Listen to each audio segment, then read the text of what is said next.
जो सम्मान मुझे अपने बड़े जो बुजुर्ग हैं, भाई हैं, जो अपने रिश्तेदार हैं और जितने भी अपने सगे संबंधी हैं, मैं उन सभी का आभारी रहूँगा।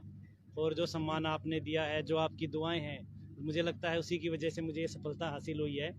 वरना मेहनत तो सभी करते हैं, किस्मत और बड़ों का आशीर्वाद भी काफ़ी आवश्यक है।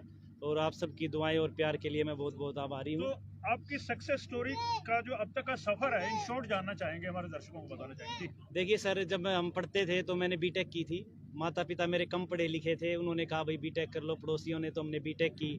उसके बाद मैंने बैंक में सर्विस की, तो लास्ट अराउंड 8 ईयर्स में ये मेरी 10वीं जॉब है। जी मैंने यूपीएससी आईएएस क्वालिफाइड किया था, उसमें मुझे सर्विस मिली थी पौंडीचेरी उड़ीसा में। जी। उसके बाद मैंने वहाँ से रिजाइन कर दिया और इनकम टैक्स में मैं इंस्पेक्टर था। अभी हाल ही में एससीएस है जो इसमें मेरा फाइनल सिलेक्शन हुआ है। तो जो आपकी तरह एस्पिरेंट्स हैं, जो नए बच्चे हैं, जी। जो एचसीएस एचपीएससी के एग्जाम में जाना चाहते हैं, कुछ जानकारी आपसे लेना चाहेंगे ताकि उनके साथ साझा कर हाँ सकें। जी, देखिए सबसे पहले तो मैं ये कहूँगा, आपको मेहनत तो करनी है, साथ में ये टारगेट देखना है कि आपको बनना क्या है। जी एक टारगेट फिक्स कीजिए और उसी पर आपको अपनी स्टडी कर कैरी ऑन करनी है, क्योंकि अब टाइम इतना कंपटीशन आप देखते हैं।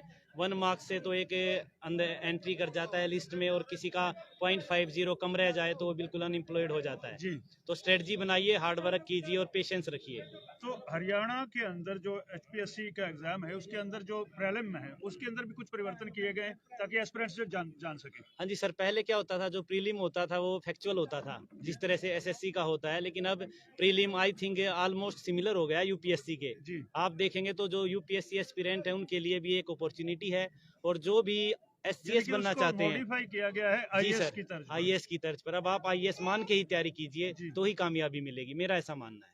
तो एक एचसीएस है, वो ऐसे कौन से डिपार्टमेंट्स हैं, जैसे एग्जीक्यूटिव के अलावा जो अलाइड डिपार्टमेंट्स हैं, कहाँ कहाँ उनकी जॉब रहती है? जी। देखिए सर, अभी हमें नहीं पता है, क्योंकि हम इनिशियल स्टेज में है, कहाँ पोस्टिंग होगी क्या क्या। लेकिन यही है, सिविल सर्विस है, कई तरह के डिपार्टमेंट है, जो भी सरकार अपॉइंट करती है उसी के अकॉर्डिंग काम करना होता है। जो भावी एस्पिरेंट्स हैं, उनके अंदर बड़े सवाल होते हैं एज को लेके और नंबर ऑफ चांसेस को लेके, जी।